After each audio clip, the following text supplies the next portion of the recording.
boa noite, queridos irmãos e queridas irmãs. Bom, então agora a gente vai à nossa introdução. Como se divide o Livro dos Espíritos, né? Nós temos 4 partes, sendo a parte primeira composta pelas questões de 1 a 75. E do que trata a parte primeira?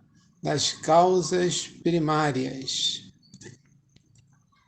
E que tem a sua correspondência, a sua ampliação no livro A Gênese, feito por Allan Kardec. E alguns podem pensar, mas 75 questões é pouco, né? Só 75? Mas são questões extremamente densas, filosóficas, de ordem científica, questões em que muitas vezes nós ficamos 2 encontros para tratar de alguma delas. A parte segunda é a parte mais interessante, pelo menos em termos de novidade, né? Foi onde Kardec abordou as comunicações entre o mundo material e o mundo espiritual, né? Onde Kardec fala em 613 é o número da última questão, e 76 é o número da primeira. Quase 550 questões acerca desse plano espiritual, o mundo dos espíritos, que se complementa no livro dos médiuns.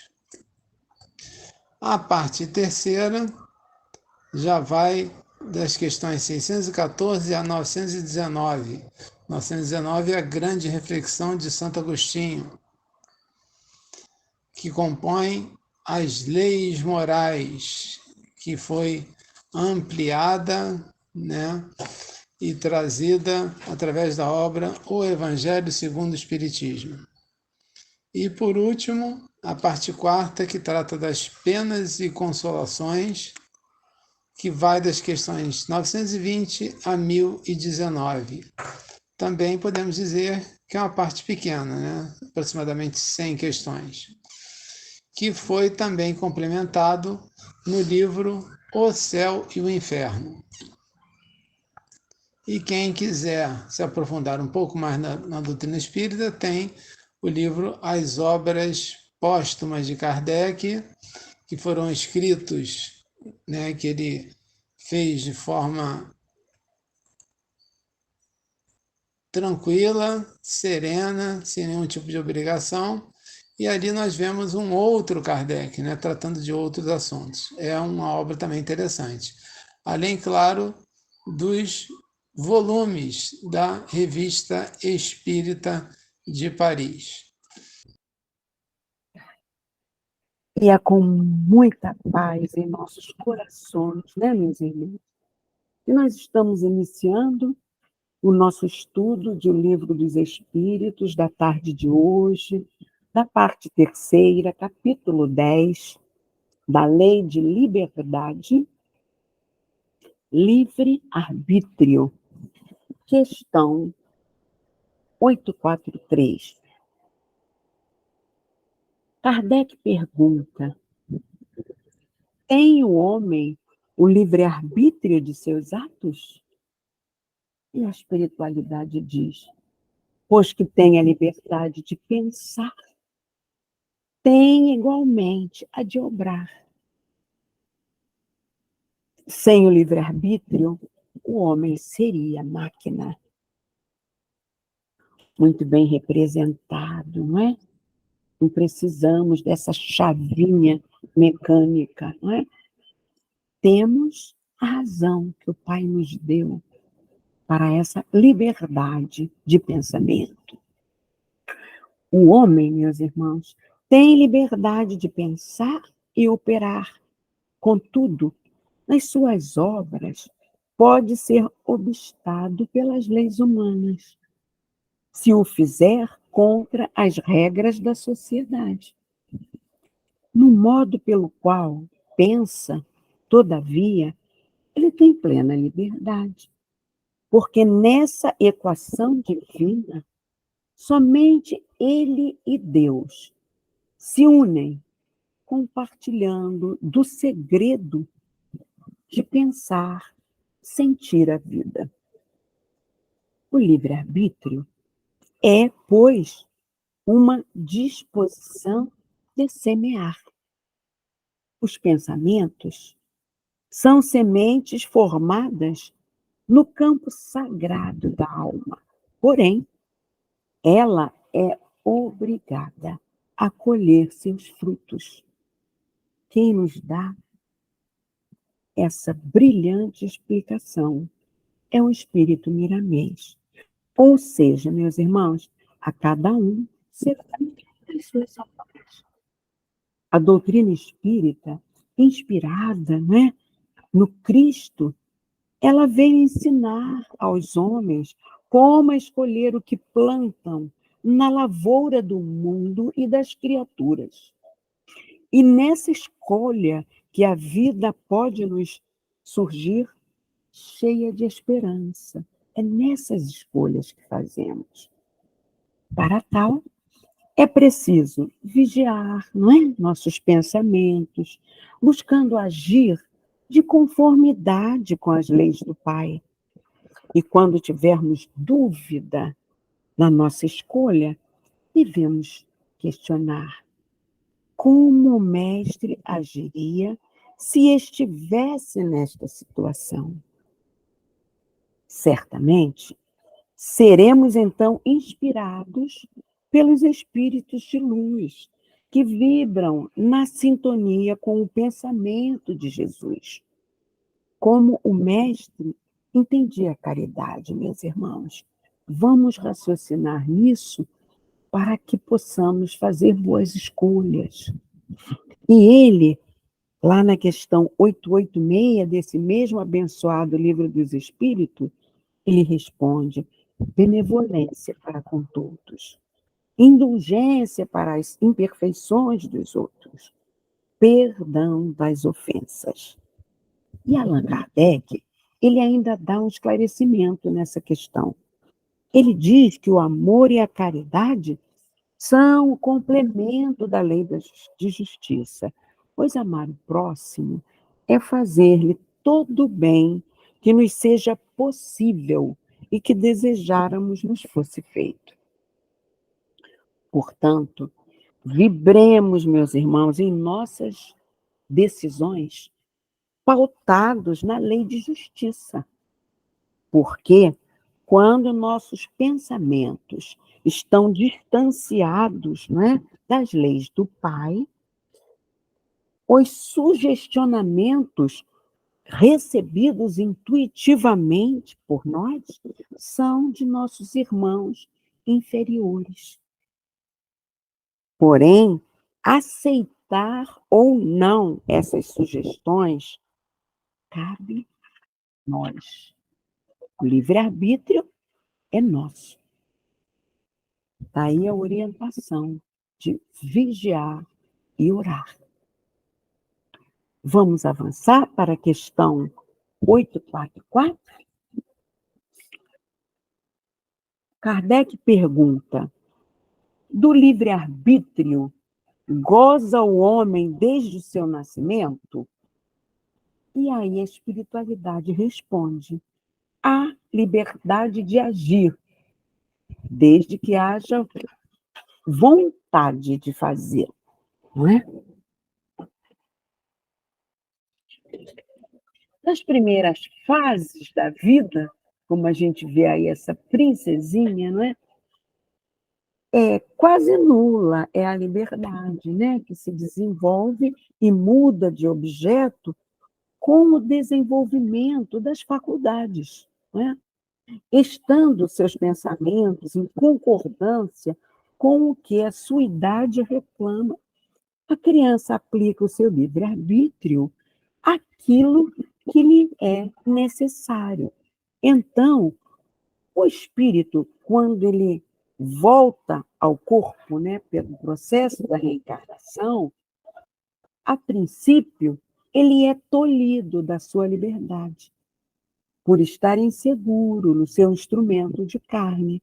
Mas o tempo levá-lo-á, pelo crescimento do corpo, a certa liberdade, desde quando não lhe sejam impostas certas provações ou expiações, quando seu alma lhe cobra de seus atos passados.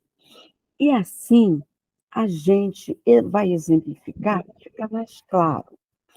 O Chico, ele visitava um jovem, não é, que era cuidado por uma mãezinha idosa, frágil já, mas ele nascera alienado mental. Então, ele estava, não é, impossibilitado da prática do livre-arbítrio, não é verdade? E também ele era tetraplégico. Isso é a lei de causa e efeito agindo e a lei de justiça atuando até para protegê-lo. Então, vamos entender isso. Essa alienação, ela impedia que ele atraísse seus inimigos de vidas passadas pelos seus pensamentos, entendeu? E aí, certa vez, um médico estava na casa desse rapaz e comentou com o Chico: Chico, nesse caso aí, não seria mais aconselhável uma eutanásia? Porque ele vivia ali como um vegetal, né? Aos olhos materiais do médico, só dando trabalho à mãezinha e ele mesmo não desfrutando de nada. Mas aí o Chico respondeu: Emmanuel está dizendo que ele precisa prolongar-se nessa expiação material até que os inimigos pretéritos que ele cultivou reencarnem. Senão, ele seria muito acicatado por eles. Então é isso. O pai só, em tudo há um sentido na lei de justiça, nas leis que o pai determina, não é? Não é punição, é um recurso para auxiliar o burilamento do espírito. Ou seja, quando nós usamos a liberdade de pensar nos caminhos do amor, demonstrando maturidade espiritual, acabamos por nos comprometer, quando nós não usamos, né, a liberdade de pensar nos caminhos do amor, demonstrando maturidade espiritual, o que a gente vai amealhar para nós? Comprometimento com a lei de causa e efeito, porque a semeadura é livre, mas a colheita é obrigatória. Vamos avançar para a questão 845? Não constituem obstáculos ao exercício do livre-arbítrio as predisposições instintivas que o homem já traz consigo ao nascer?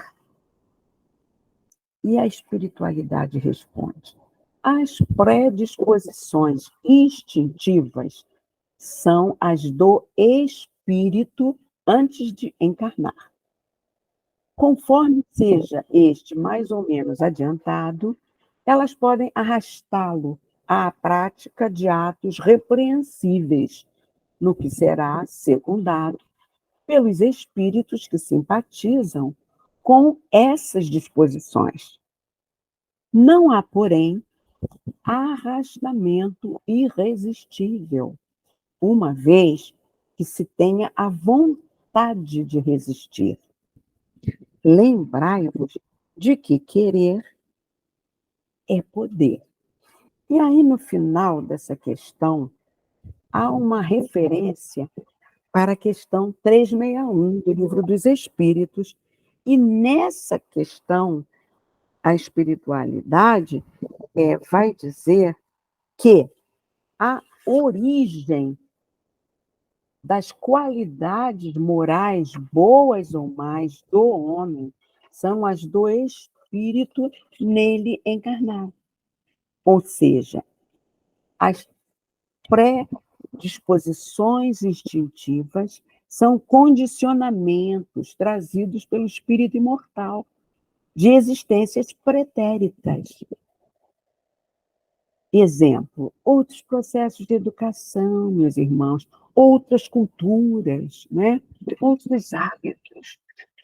A espiritualidade esclarece que quanto mais puro é esse espírito, tanto mais propenso ao bem é o homem que ele está habitando. E o Kardec vai esclarecer que o homem vicioso é a encarnação de um espírito imperfeito ainda. Pois, do contrário, poderias crer na existência de espíritos sempre maus, mas a que chamamos de demônios, não é verdade? Ou seja, os espíritos imperfeitos são como uma pedra bruta, que precisa ser lapidada. E por isso o Pai nos permite reencarnar, utilizarmos o nosso livre-arbítrio para que possamos irmos nos burilando, acertando cada vez mais à medida que ampliamos as nossas faculdades para a vibração no bem e no amor. Piramês esclarece que o espírito mais adiantado, onde quer que esteja, ele mostra sua elevação espiritual. E a gente pode exemplificar isso. Há reencarnações de crianças cristais em comunidades. E mesmo vivendo em condição de extrema pobreza, e onde a violência está presente aos seus olhos, essas crianças demonstram um comportamento de caridade e amor ao próximo. Esse sentimento do bem neles prevalecem e eles não se deixam contaminar pelo ambiente. Deus não tem privilegiados, Miramês continua. As próprias entidades angelicais já passaram pelos caminhos que os homens estão trilhando. Esta verdade pode nos dar mais esperança e animar-nos cada vez mais nas lutas da carne. A doutrina espírita nos ensina como nos aprimorarmos, né, pelo autoconhecimento, para que possamos envidar esforços regenerativos, porque não há arrastamento irresistível quando se tem consciência desse amadurecimento espiritual, que nós sabemos o que é errado, e a gente não pode ceder a sugestionamentos contrários ao que é certo. Então, quando as paixões inferiores arrastam os homens para determinadas práticas repreensíveis, é porque são espíritos ainda ligados a elas, por natureza íntima. Não podemos culpar as almas desencarnadas que têm as mesmas paixões, porque elas se aproximam das criaturas por afinidade de pensamentos e obras, nas mesmas faixas de vida. Então, não há invasão de domicílio da alma sem convite. Nós é que os atraímos com os nossos pensamentos na mesma faixa vibratória deles. A conclusão é que há essa sintonia vibratória, não é? Assim, a espiritualidade lembra que querer é poder. Em nossa consciência estão gravadas as leis de Deus. Nossas decisões devem ser nelas pautadas. Ouçamos mais atenciosamente a nossa consciência. Não é verdade? Vamos para a última questão que vamos abordar hoje, a 846. Sobre os atos da vida, nenhuma influência exerce o organismo? E se essa influência existe, não será exercida com prejuízo do livre-arbítrio? Essa questão a gente vai vê-la por partes, para que possamos entender bem. Ou seja, Kardec, ele quer saber até que ponto o livre-arbítrio de uma pessoa pode ser cerceado pelo corpo material, né? Aí vamos até é inegável que sobre o espírito exerce influência a matéria que pode embaraçar-lhe as manifestações. Vamos parar aqui para raciocinar. Exemplo, uma pessoa que não tenha as faculdades mentais normais, ela não terá o mesmo discernimento que outras com faculdades mentais normais, como vimos na resposta anterior, não é? Mas para as pessoas com faculdades mentais normais, essas têm consciência que a matéria tem grande influência sobre o espírito. E aí, elas dão justificativas. Eu sabia que eu não devia fazer, mas a carne é fraca, entendeu?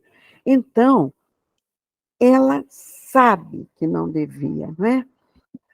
As dores, sabedores que reencarnamos para progredirmos, então, espiritualmente, nós devemos nos esforçar para a nossa devida libertação. Se a gente continuar afastado das leis de Deus nas nossas decisões, nós vamos cada vez mais estarmos precisando de reencarnações. Não saímos da roda reencarnatória. Para que isso suceda, nós precisamos renunciar a muitos impulsos, não é? Que os instintos animais possam nos envolver. Daí, a gente vai continuar. Vem que, nos mundos onde os corpos são menos materiais do que a Terra, as faculdades se desdobram mais livremente.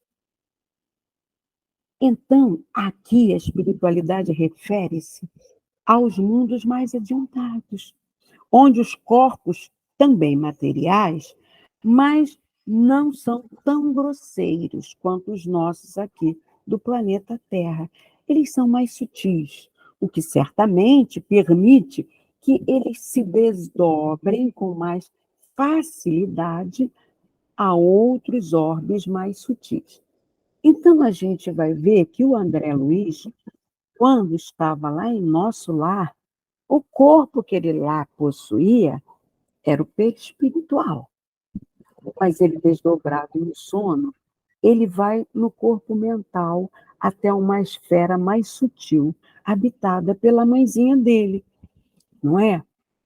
E quando ele de lá retornou, ele tinha total lembrança do diálogo que ele teve com a mãezinha dele. Agora, nós aqui na Terra, quando retornamos ao corpo físico, depois de uma noite de sono, nos esquecemos do que fizemos no plano espiritual. À exceção de médiuns com o cabedal de faculdade, como Dona Ivone Pereira, que lembrava-se de tudo e transcrevia os seus livros com essas lembranças. Mas era um espírito evoluído em missão aqui para nos trazer maiores esclarecimentos. Vamos prosseguir.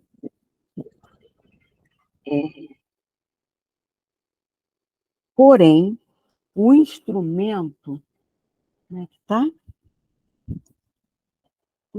Porém, o instrumento não dá facilidade. Além disso, cumpre se distingam as faculdades morais das intelectuais. Tendo um homem um instinto do assassínio, seu instinto é quem lhe o dá. Não. Seu próprio espírito é, indubitavelmente, quem possui esse instinto e quem lhe o dá. não são seus órgãos que lhe dão.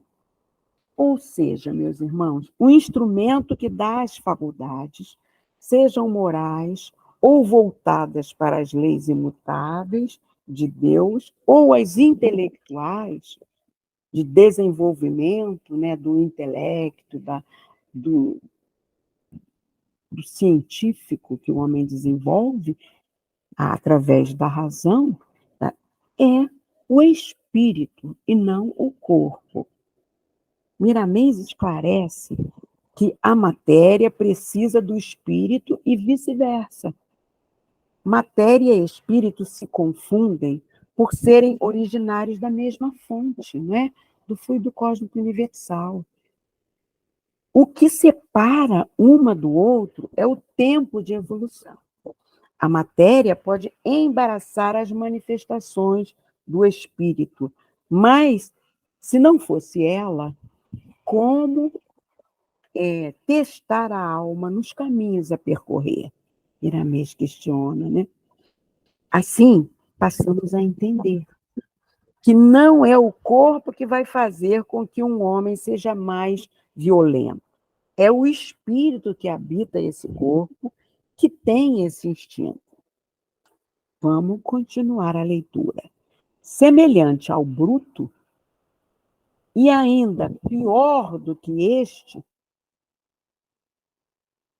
se torna aquele que nulifica o seu pensamento, para só se ocupar com a matéria, pois que não cuida mais de se premunir contra o mal. Nisto é que incorre em falta, porquanto assim procede por vontade sua, né? E aí,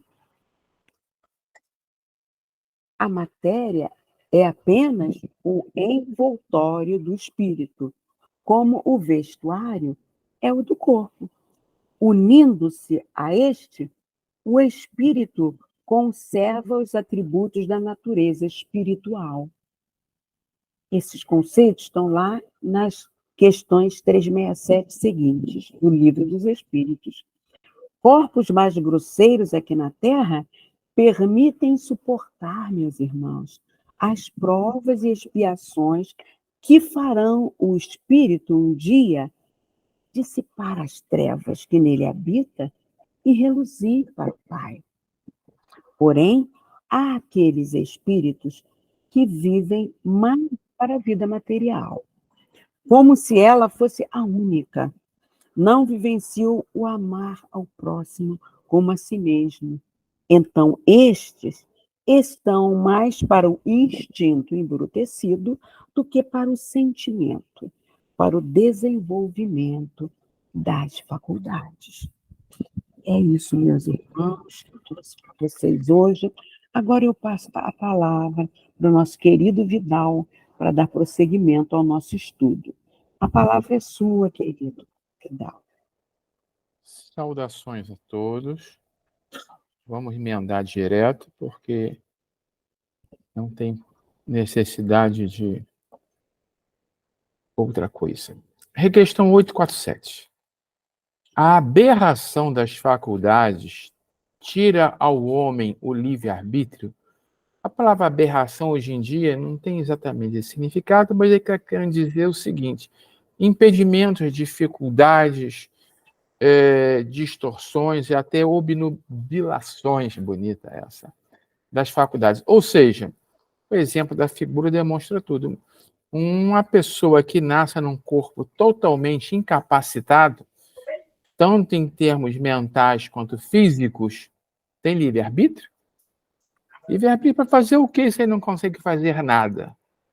Um caso extremo aqui para ressaltar bem o que Kardec queria saber.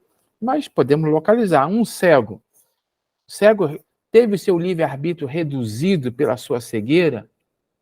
A resposta é: esta pessoa já não é senhora de seu pensamento. Não, já não é senhora do seu pensamento, aquele cuja inteligência se acha turbada por qualquer causa e desde então já não tem essa liberdade. Então, óbvio. não é que perdeu o livre-arbítrio. Na verdade, mesmo para aqueles que estejam saúde plena e um corpo em perfeito funcionamento, só o fato de estarmos encarnados já é uma restrição ao exercício do nosso livre-arbítrio.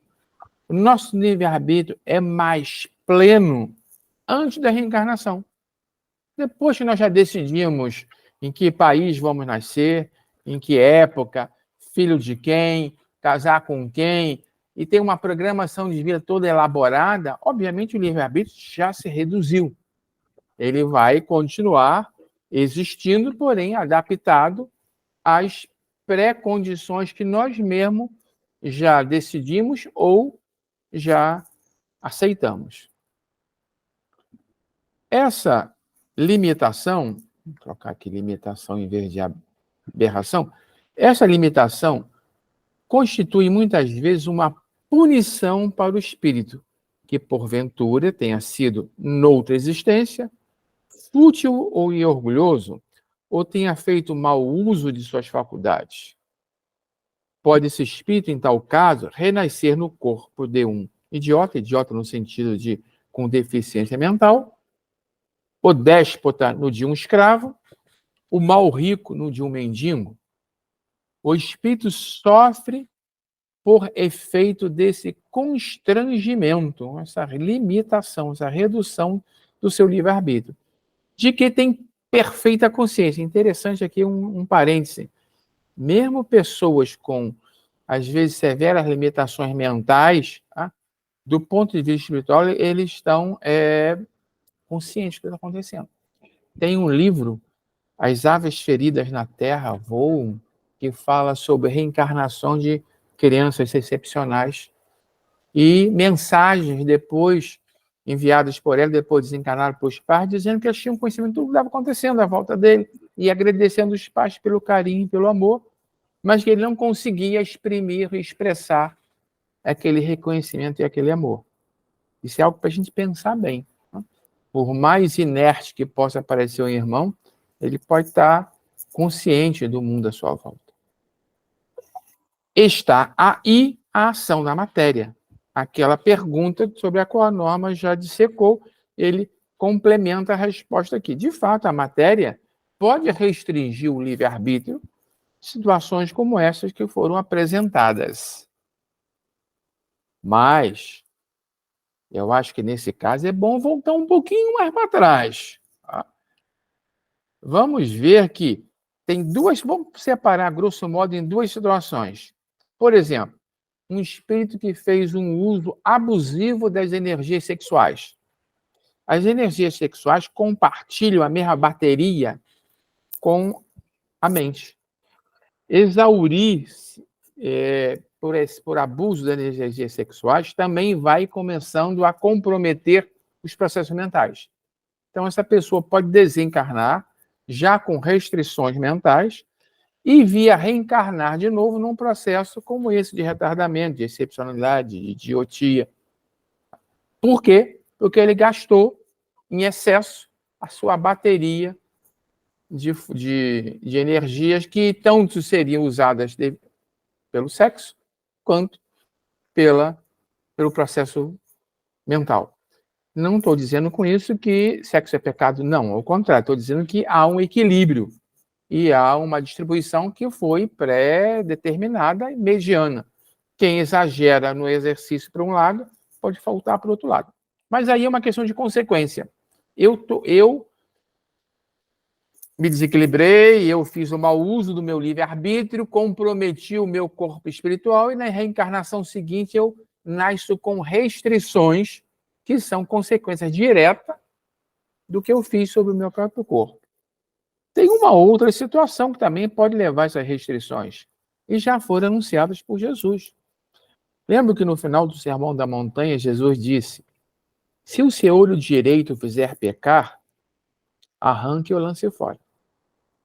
É melhor perder uma parte do seu corpo do que ser todo ele lançado no inferno.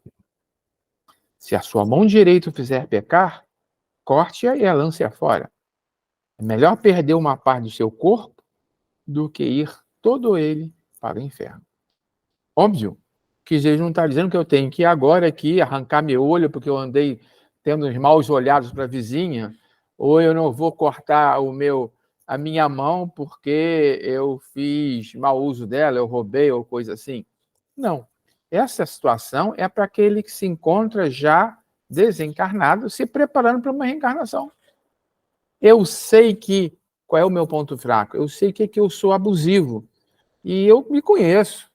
Estou fraco nesse aspecto ainda. Se eu nascer de novo em condições, eu vou repetir um mau comportamento. Então, é melhor que eu nasça numa condição que me impeça de repetir alguma coisa que eu já estou condicionada a fazer. Por exemplo, vidas seguidas eu fui uma pessoa violenta. Tive corpos fortes e saudáveis, abusei da minha força física e saí batendo e machucando muita gente. Eu agora posso tomar uma decisão, puxa vida, se eu de novo nascer num corpo forte, eu tenho um comportamento que já é viciado. Eu vou repetir isso. Então, por favor, me programe um corpo frágil, debilitado, fraco, para que eu não possa mais provocar briga e machucar ninguém. Vou nascer limitado com aquelas aberrações, entre aspas, que o mundo espiritual falou nessa questão. Mas por pedido meu dessa vez, onde eu sei que eu, mesmo querendo partir para cima daquele que ofendeu a minha esposa, eu não tenho força física para fazer nada, então eu estou naturalmente impedido de executar uma decisão que é ainda parte da minha maneira de ser. Eu mesmo decidi cercear o meu livre-arbítrio para evitar mal maior. Próxima. Servirá de escusa? Essa é interessante. Servirá de escusa, de desculpa, aos atos reprováveis o ser devida à embriaguez, à aberração das faculdades intelectuais? Quer dizer o seguinte, bebi até cair, saí de mim, ofendi todo mundo, puxei briga, fiz besteira, por fim peguei um carro e saí desabalado por atropelei e matei uma criança. Ah, mas as minhas faculdades estavam prejudicadas pelo álcool, então eu não pude exercer meu livre-arbítrio e aí fiz o que não devia. Desculpa, foi uma bebedeira, eu te ofendi, mas estava sem meu livre-arbítrio. Poderia ser uma desculpa, mas não colou. A resposta é não, claro que não. Porque foi voluntariamente que o ébrio se privou de sua razão para satisfazer as paixões da matéria. Em vez de uma falta, ele comete duas faltas. Ele sabe que não pode beber, ele sabe que ele sai do sério, ele sabe que não pode dirigir bêbado, mesmo assim ele bebe. Então, falta número 1. E aí sai fazendo isso tudo e não adianta depois ele dizer que estava com as suas faculdades prejudicadas pelo álcool, porque foi uma decisão que ele tomou inicialmente, cometeu duas faltas. Então, não tem desculpa em casos como esse. Vamos à seguinte, Kardec continua cutucando. Essa é interessante. Qual a faculdade predominante no homem em estado de selvageria? O instinto ou o livre-arbítrio? Homem em estado de selvageria. Que predomina, o instinto ou o livre-arbítrio? Antes de lermos a resposta, olhem essas figurinhas aqui. Que no topo nós temos dois seres irracionais, dominados pelo instinto numa luta ferrenha, provavelmente mortal. Aqui embaixo, nós temos dois guerreiros em estado de selvageria, empenhados numa luta ferrenha, provavelmente mortal. Na terceira figura, esse é um caso real, tem uma nota, uma legenda que eu não trouxe, dizendo que deve ser uma imagem lendária, como exemplo. Na Segunda Guerra Mundial, um soldado americano cuidando de um ferido alemão. O início da resposta do mundo espiritual. predominante é o instinto. O instinto pode ter levado ao conflito, mas não impede que você haja com liberdade em certos aspectos. Fui provocado, fui mandado para a guerra, eu tenho que lutar, mas quais são os meus limites? Eu vou agir assim ou eu vou agir assim? Ganhei, derrotei, e agora eu faço o quê com o meu inimigo? Aqui entrou o meu livre-arbítrio, mesmo vindo de um ato de meio selvageria, que vai se reduzindo. Aliás, isso aqui, para mim, é uma questão evolutiva, né? Nós já fomos assim. Não estou dizendo que nós já habitamos corpos de macaco, não. Mas nós viemos da irracionalidade.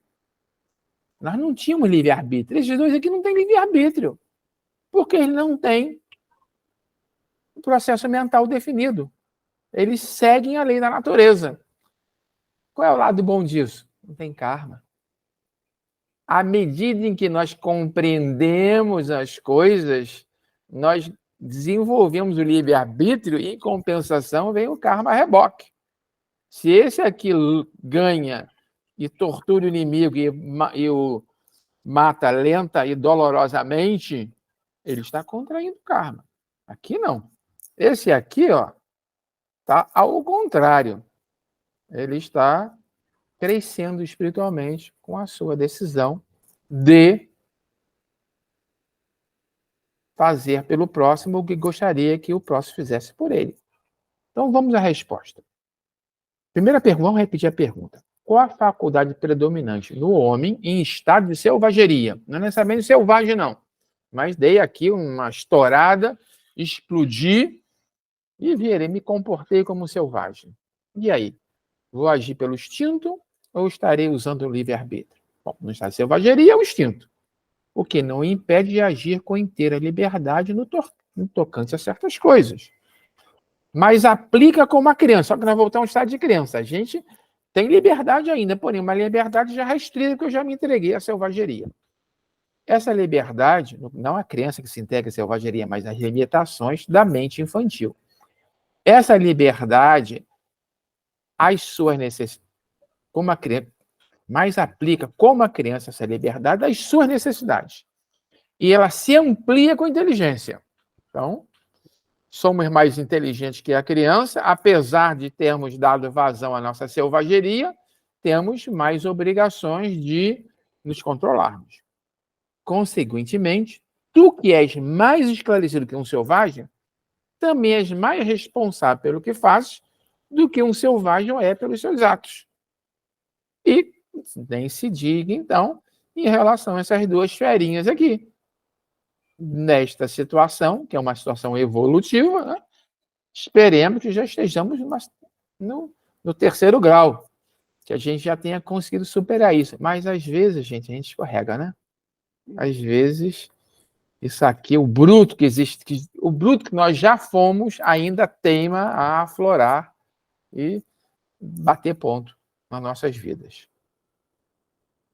Só faltam 5 minutos. Então, estou simplificando algumas coisas. 850. A posição social não constitui, às vezes, para o homem, obstáculo à inteira liberdade de seus atos? Ele concorda, Fora de dúvida que o mundo tem suas exigências. Eu sou aliás, aqui eu procurei um exemplo na realeza, porque nós sabemos que aquela figura do rei que tudo pode, aquilo está muito para os filmes, que na vida real, no mundo moderno somente, né?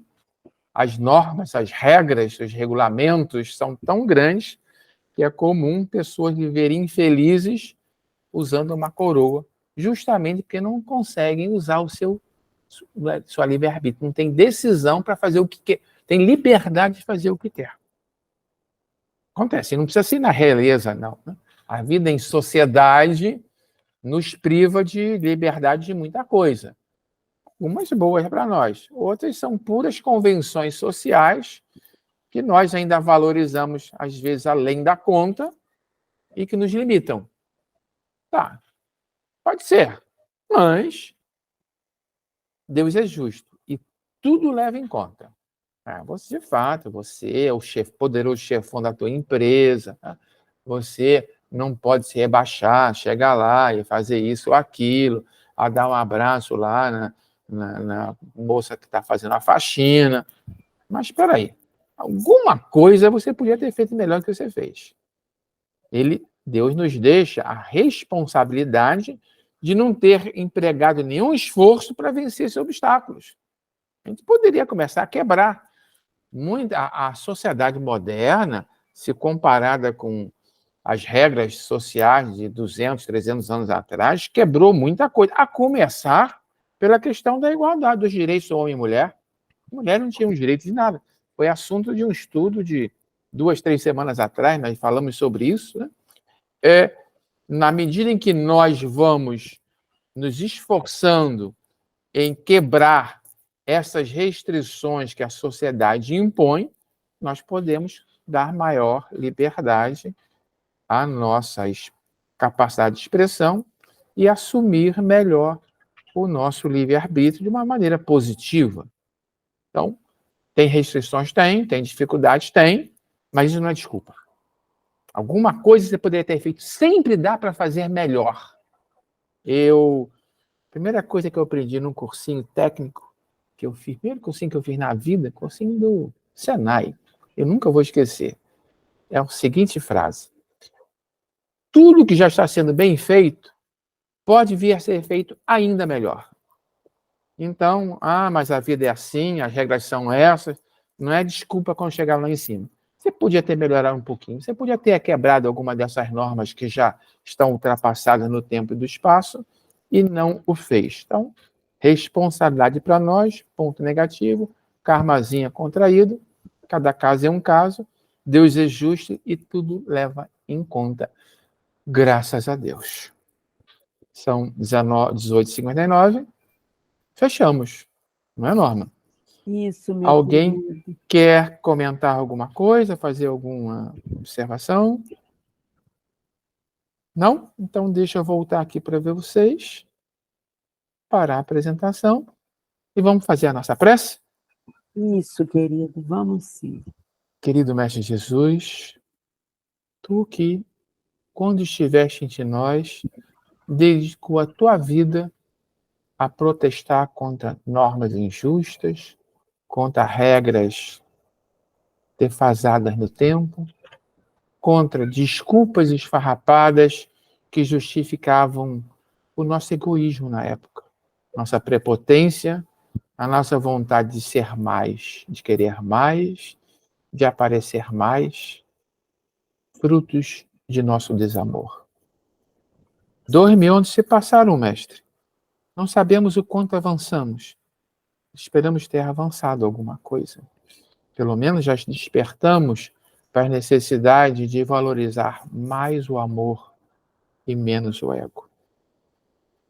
E esses estudos estão nos ajudando a refletir melhor sobre o quanto avançamos ou deixamos de avançar. E por essa razão, agradecemos esses amigos que nos apoiaram, que nos iluminaram, que nos intuíram para o melhor aproveitamento das tuas verdades, mestre. E, dado a hora avançada, pedimos permissão para encerrarmos os estudos de hoje, dando todos graças a Deus.